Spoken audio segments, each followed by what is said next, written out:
ನಮಸ್ತೆ ಮಕ್ಕಳ, welcome back to my channel. Please like, share and subscribe my channel.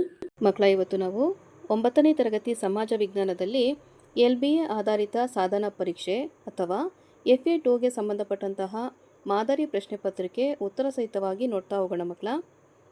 First heading ನೋಡಿ. ಈ ಕೆಳಗಿನ ಪ್ರಶ್ನೆಗಳಿಗೆ 4 ಪರ್ಯಾಯ ಉತ್ತರಗಳನ್ನು ನೀಡಲಾಗಿದ್ದು ಸರಿಯಾದ ಉತ್ತರವನ್ನು ಅದರ ಕ್ರಮಾಕ್ಷರದೊಂದಿಗೆ ಬರೆಯಿರಿ. ಇಲ್ಲಿ ಒಟ್ಟು 2 ಪ್ರಶ್ನೆ ಇರುತ್ತೆ ಮಕ್ಕಳ. ಸರಿಯಾದ ಉತ್ತರವನ್ನು ಬರೆದ್ರೆ ತಲಾ 1 ಅಂಕ ಸಿಗ್ತಾ ಹೋಗುತ್ತೆ ನಿಮಗೆ. ಪ್ರಶ್ನೆ 1 ನೋಡಿ. ಮಧ್ವಾಚಾರ್ಯರು ಪ್ರತಿಪಾದಿಸಿದ ಸಿದ್ಧಾಂತ. ಈ ಆಯ್ಕೆಗಳಲ್ಲಿ ಸರಿಯಾದ ಉತ್ತರ ಆಯ್ಕೆ ಎ, ದ್ವೈತ ಸಿದ್ಧಾಂತ. ಪ್ರಶ್ನೆ 2. ಅಪರಾಧ ನ್ಯಾಯಾಲಯಗಳು ಜಾರಿಗೆ ಬಂದಂತಹ ವರ್ಷ. ಇದಕ್ಕೆ ಸರಿಯಾದ ಉತ್ತರ ಆಯ್ಕೆ ಬಿ, ಏಪ್ರಿಲ್ 1, 1974. ನೆಕ್ಸ್ಟ್ ಹೆಡಿಂಗ್ ನೋಡಿ. ಈ ಕೆಳಗಿನ ಪ್ರಶ್ನೆಗಳಿಗೆ ಒಂದು ವಾಕ್ಯದಲ್ಲಿ ಉತ್ತರಿಸಿ. ಇಲ್ಲೂ ಸಹ ನಿಮಗೆ 2 ಪ್ರಶ್ನೆ ಇರುತ್ತೆ. ಸರಿಯಾದ ಉತ್ತರಕ್ಕೆ ತಲಾ 1 ಅಂಕ ಸಿಗ್ತಾ ಹೋಗುತ್ತೆ ಮಕ್ಕಳ. ಪ್ರಶ್ನೆ 3 ನೋಡಿ. ವಿಶ್ವದ ಮೊದಲ ಆಧ್ಯಾತ್ಮಿಕ ಸಂಪತ್ತು ಎಂದು ಯಾವುದನ್ನು ಕರೆಯಲಾಗಿದೆ? ಉತ್ತರ ನೋಡಿ ಮಕ್ಕಳ.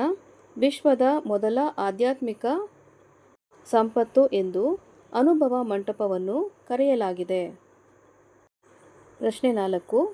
ಅತಿ ಕೆಳ ಹಂತದ ಕಂದಾಯ ನ್ಯಾಯಾಲಯವನ್ನು ಹೆಸರಿಸಿ.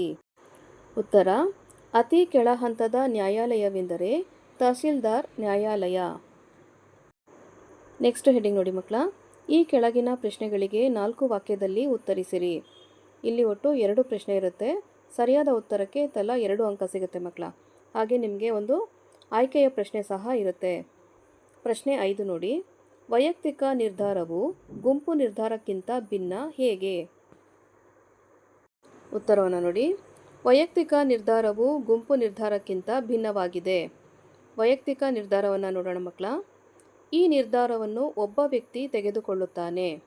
ಇದು ಸಾಮಾನ್ಯವಾಗಿ ಏಕ ವ್ಯಕ್ತಿ ಮಾಲೀಕತ್ವದ ಸಂಸ್ಥೆಯಾಗಿರುತ್ತದೆ. ಗುಂಪು ನಿರ್ಧಾರವನ್ನು ನೋಡಿ. ಗುಂಪು ನಿರ್ಧಾರವನ್ನು ಹಲವಾರು ವ್ಯಕ್ತಿಗಳು ಸೇರಿ ತೆಗೆದುಕೊಳ್ಳುತ್ತಾರೆ. ಇದು ಸ್ವಾಭಾವಿಕವಾಗಿ ಪಾಲುಗಾರಿಕೆಯ ಸಂಸ್ಥೆಯಾಗಿದೆ. ಪ್ರಶ್ನೆ 6. ರಾಜ್ಯಪಾಲರಾಗಲು ಇರಬೇಕಾದ ಅರ್ಹತೆಗಳೇನು ಅಥವಾ ನಾಗರಿಕ ನ್ಯಾಯಾಲಯದ ಅಡಿಯಲ್ಲಿ ಬರುವ ನ್ಯಾಯಾಲಯಗಳು ಯಾವುವು? ಉತ್ತರ ರಾಜ್ಯಪಾಲರಾಗಲು ಇರಬೇಕಾದ ಅರ್ಹತೆಗಳು: ಭಾರತದ ಪ್ರಜೆಯಾಗಿರಬೇಕು, 35 ವರ್ಷ ವಯಸ್ಸಾಗಿರಬೇಕು, ಯಾವುದೇ ಲಾಭದಾಯಕ ಹುದ್ದೆಯಲ್ಲಿರಬಾರದು, ಸಂಪತ್ತು ಅಥವಾ ರಾಜ್ಯ ಶಾಸಕಾಂಗದ ಸದಸ್ಯರಾಗಿರಬಾರದು. ಆಯ್ಕೆಯ ಪ್ರಶ್ನೆಗೆ ಉತ್ತರವನ್ನು ನೋಡಿ ಮಕ್ಕಳ. ನಾಗರಿಕ ನ್ಯಾಯಾಲಯದ ಅಡಿಯಲ್ಲಿ ಬರುವ ನ್ಯಾಯಾಲಯಗಳು ಅಂತಾದರೆ ಅಧೀನ ನ್ಯಾಯಾಧೀಶರ ನ್ಯಾಯಾಲಯ, ಹೆಚ್ಚುವರಿ ಅಧೀನ ನ್ಯಾಯಾಧೀಶರ ನ್ಯಾಯಾಲಯ, ಮುನ್ಸಿಫ್ ನ್ಯಾಯಾಲಯ, ಹೆಚ್ಚುವರಿ ಮುನ್ಸಿಫ್ ನ್ಯಾಯಾಲಯ. ನೆಕ್ಸ್ಟ್ ಹೆಡಿಂಗ್ ನೋಡಿ ಮಕ್ಕಳ. ಈ ಕೆಳಗಿನ ಪ್ರಶ್ನೆಗಳಿಗೆ 6 ವಾಕ್ಯದಲ್ಲಿ ಉತ್ತರಿಸಿರಿ. ಇಲ್ಲಿ ನಿಮಗೆ 2 ಪ್ರಶ್ನೆ ಇರುತ್ತೆ ಮಕ್ಕಳ. ಸರಿಯಾದ ಉತ್ತರಕ್ಕೆ ತಲಾ 3 ಅಂಕ ಸಿಗುತ್ತೆ. ಇದನ್ನು ಪಾಯಿಂಟ್ ವೈಸು ಬರಿತಾ ಹೋದರೆ ನಿಮಗೂ ಈಸಿ ಆಗುತ್ತೆ, ಕರೆಕ್ಷನ್ ಮಾಡೋದಕ್ಕೂ ಈಸಿ ಆಗುತ್ತೆ ಮಕ್ಕಳ. ಓಕೆನಾ? ಪ್ರಶ್ನೆ 7 ನೋಡಿ. ವ್ಯವಸಾಯವು ಆರ್ಥಿಕಾಭಿವೃದ್ಧಿಯ ಬೆನ್ನೆಲುಬಾಗಿದೆ. ಈ ಹೇಳಿಕೆಯನ್ನು ವಿಶ್ಲೇಷಿಸಿ. ಉತ್ತರ ವ್ಯವಸಾಯವು ಆರ್ಥಿಕಾಭಿವೃದ್ಧಿಯ ಬೆನ್ನೆಲುಬಾಗಿದೆ.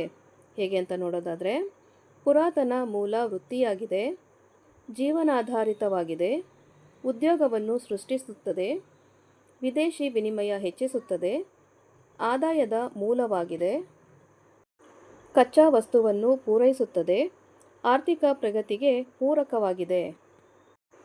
ಪ್ರಶ್ನೆ 8. ಶಿಕ್ಷಣದ ಪ್ರೋತ್ಸಾಹಕ್ಕೆ ಸರ್ಕಾರ ಕೈಗೊಂಡಿರುವ ಕ್ರಮಗಳಾವುವು? ಉತ್ತರವನ್ನು ನೋಡಿ ಮಕ್ಕಳ. ಶಿಕ್ಷಣದ ಪ್ರೋತ್ಸಾಹಕ್ಕೆ ಸರ್ಕಾರ ಕೈಗೊಂಡಿರುವ ಕ್ರಮಗಳು: ರಾಷ್ಟ್ರೀಯ ಸಾಕ್ಷರತಾ ಮಿಷನ್ 1988, ಸರ್ವ ಶಿಕ್ಷಣ ಅಭಿಯಾನ 2001, ಮಧ್ಯಾಹ್ನದ ಬಿಸಿಯೂಟ ಯೋಜನೆ 1995, ರಾಷ್ಟ್ರೀಯ ಮಾಧ್ಯಮಿಕ ಶಿಕ್ಷಣ ಅಭಿಯಾನ 2009, ಸಾಕ್ಷರ ಭಾರತ ಕಾರ್ಯಕ್ರಮ 2009. ಇವೆಲ್ಲವೂ ಶಿಕ್ಷಣದ ಪ್ರೋತ್ಸಾಹಕ್ಕಾಗಿ ಸರ್ಕಾರ ಕೈಗೊಂಡಿರುವಂತಹ ಕ್ರಮಗಳು. ನೆಕ್ಸ್ಟ್ ಹೆಡಿಂಗ್ ನೋಡಿ ಮಕ್ಕಳ. ಈ ಕೆಳಗಿನ ಪ್ರಶ್ನೆಗಳಿಗೆ 8 ವಾಕ್ಯದಲ್ಲಿ ಉತ್ತರಿಸಿರಿ. ಇಲ್ಲಿ ಒಂದೇ ಪ್ರಶ್ನೆ ಇರುತ್ತೆ, 4 ಅಂಕ ಸಿಗುತ್ತೆ ಮಕ್ಕಳ. ಸರಿಯಾದ ಉತ್ತರವನ್ನು ನೋಡಿಕೊಂಡು ಪಾಯಿಂಟ್ ವೈಸು ಬರಿತಾ ಹೋಗಿ. ಪ್ರಶ್ನೆ 9ರಲ್ಲಿ ನಿಮಗೆ ಆಯ್ಕೆಯ ಪ್ರಶ್ನೆ ಸಹ ಇರುತ್ತೆ. 2 ಪ್ರಶ್ನೆಗಳಲ್ಲಿ ಯಾವುದು ನಿಮಗೆ ಸರಿಯಾದ ಉತ್ತರವನ್ನು ಬರುತ್ತೋ ಅದನ್ನು ಆಯ್ಕೆ ಮಾಡ್ಕೊಳ್ಳಿ. ಓಕೆನಾ? ಕೃಷ್ಣದೇವರಾಯನ ಸಾಧನೆಗಳನ್ನು ತಿಳಿಸಿ ಅಥವಾ ರಾಮಾನುಜಾಚಾರ್ಯರು ಪ್ರತಿಪಾದಿಸಿದ ತತ್ವಗಳನ್ನು ತಿಳಿಸಿ. ಉತ್ತರವನ್ನು ನೋಡಿ ಮಕ್ಕಳ. ಕೃಷ್ಣದೇವರಾಯನ ಸಾಧನೆಗಳು: ಕೃಷ್ಣದೇವರಾಯ ಅಪ್ರತಿಮ ಯೋಧ, ಚತುರ ಸೇನಾನಿಯಾಗಿದ್ದ. ಎಲ್ಲ ಯುದ್ಧಗಳನ್ನು ಗೆದ್ದು ಸಾಮ್ರಾಜ್ಯವನ್ನು ವಿಸ್ತರಿಸಿದನು. ಉಮ್ಮತ್ತೂರಿನ ಪಾಳೆಗಾರರನ್ನು ಸೋಲಿಸಿದನು. ರಾಯಚೂರಿನ ಕೋಟೆಯನ್ನು ವಶಪಡಿಸಿಕೊಂಡನು. ಗೋವಾ ವಶಪಡಿಸಿಕೊಳ್ಳಲು ಪೋರ್ಚುಗೀಸರಿಗೆ ಸಹಾಯ ಮಾಡಿದನು. ಕಳಿಂಗದ ರಾಜಧಾನಿ ಕಟಕ್ ವಶಪಡಿಸಿಕೊಂಡನು. ಗಜಪತಿ ಪ್ರತಾಪರುದ್ರನನ್ನು ಸೋಲಿಸಿದನು. ರಾಯಚೂರು, ಕಲಬುರ್ಗಿ ಕೋಟೆಗಳನ್ನು ವಶಪಡಿಸಿಕೊಂಡನು. ನೆಕ್ಸ್ಟು ಆಯ್ಕೆಯಲ್ಲಿ ಇರುವಂತಹ ಪ್ರಶ್ನೆಗೆ ಉತ್ತರವನ್ನು ನೋಡಿ ಮಕ್ಕಳ. ರಾಮಾನುಜಾಚಾರ್ಯರು ಪ್ರತಿಪಾದಿಸಿದ ತತ್ವಗಳು: ಮುಕ್ತಿ ಪಡೆಯಲು ಭಕ್ತಿ ಮಾರ್ಗ ಪ್ರತಿಪಾದಿಸಿದರು. ಇವರ ಬೋಧನೆಯ ಮುಖ್ಯ ವಿಷಯವೇ ಭಕ್ತಿ. ಎಲ್ಲ ಜಾತಿಯವರಿಗೆ ದೇವಾಲಯಕ್ಕೆ ಪ್ರವೇಶ. ಅಸ್ಪೃಶ್ಯರನ್ನು ಶ್ರೀಹರಿಯ ವಂಶಸ್ಥರು ಎಂದು ಕರೆದರು. ಇವರು ವಿಶಿಷ್ಟಾದ್ವೈತ ಸಿದ್ಧಾಂತವನ್ನು ಪ್ರತಿಪಾದಿಸಿದರು. ಇವರ ಅನುಯಾಯಿಗಳನ್ನು ವೈಷ್ಣವರು ಎನ್ನುವರು. ಆತ್ಮ ಮತ್ತು ಪರಮಾತ್ಮ ಏಕಕಾಲದಲ್ಲಿ ಒಂದಾಗುವುದಿಲ್ಲ ಎಂದು ಪ್ರತಿಪಾದಿಸಿದರು. ಮೋಕ್ಷವನ್ನು ಪಡೆಯಲು ಭಕ್ತಿ ಮತ್ತು ಶರಣಾಗತಿ ಮುಖ್ಯ. ಆಸೆಗಳನ್ನು ತ್ಯಜಿಸಿ ದೇವರಿಗೆ ಶರಣಾಗಬೇಕು ಎಂದರು. ನೆಕ್ಸ್ಟ್ ಹೆಡ್ಡಿಂಗಲ್ಲಿ ಪ್ರಶ್ನೆ 10 ನೋಡಿ ಮಕ್ಕಳ. ನೀಡಿರುವ ಕರ್ನಾಟಕದ ನಕ್ಷೆಯಲ್ಲಿ ಈ ಕೆಳಗಿನವುಗಳನ್ನು ಗುರುತಿಸಿ. ಇಲ್ಲಿ ಒಂದೊಂದು ಪ್ರದೇಶನ ಗುರುತು ಮಾಡಿದ್ರೆ ಅರ್ಧ ಮಾರ್ಕು ಸಿಗುತ್ತೆ ಮಕ್ಕಳ. ಟೋಟಲ್ ಆಗಿ ಇದು 2 ಅಂಕದ ಪ್ರಶ್ನೆಯಾಗಿರುತ್ತೆ. ಇಲ್ಲಿ ಕರ್ನಾಟಕದ ನಕ್ಷೆ ಇದನ್ನು ಪ್ರಿಂಟೆಡ್ ಫಾರ್ಮೆಟಲ್ಲಿ ನಿಮಗೆ ಕೊಡ್ತಾರೆ. ಬರೆಯುವಂಥ ಏನು ಅಂದರೆ ಡ್ರಾ ಮಾಡೋವಂಥ ಅವಶ್ಯಕತೆ ಇರೋದಿಲ್ಲ. ಕೊಟ್ಟಿರುವ ಕರ್ನಾಟಕದ ನಕ್ಷೆಯಲ್ಲಿ ನೀವು 4 ಪ್ರದೇಶಗಳನ್ನು ABCD ಅಂತ ಗುರುತು ಮಾಡಿ ಅದರ ಮುಂದೆ ತುಂಗಭದ್ರಾ ನದಿ, ತಲಕಾವೇರಿ, ಮಹಾತ್ಮ ಗಾಂಧಿ ವಿದ್ಯುದಾಗಾರ ಹಾಗೂ ಶಿವನ ಸಮುದ್ರ ಈ ರೀತಿಯಾಗಿಯೇ ಬರಿಬೇಕಾಗತ್ತೆ. ಓಕೆನಾ ಮಕ್ಕಳ? ನೋಡಿ, ಈ ರೀತಿಯಾಗಿ ABCD ಅಂತ ಗುರುತು ಮಾಡಿ ನೀವು ಪ್ರದೇಶದ ಹೆಸರನ್ನು ಸಹ ಮುಂದೆ ಮೆನ್ಷನ್ ಮಾಡೋದು ಒಳ್ಳೆಯದು. ಅರ್ಥ ಆಯ್ತಾ ಮಕ್ಕಳ? ಇಲ್ಲಿಗೆ 9ನೇ ತರಗತಿ ಸಮಾಜ ವಿಜ್ಞಾನದಲ್ಲಿ LBA ಆಧಾರಿತ ಸಾಧನ ಪರೀಕ್ಷೆ ಅಥವಾ FA2ಗೆ ಸಂಬಂಧಪಟ್ಟಂತಹ ಎಲ್ಲ ಪ್ರಶ್ನೋತ್ತರಗಳು ಮುಕ್ತಾಯಗೊಂಡಿದೆ.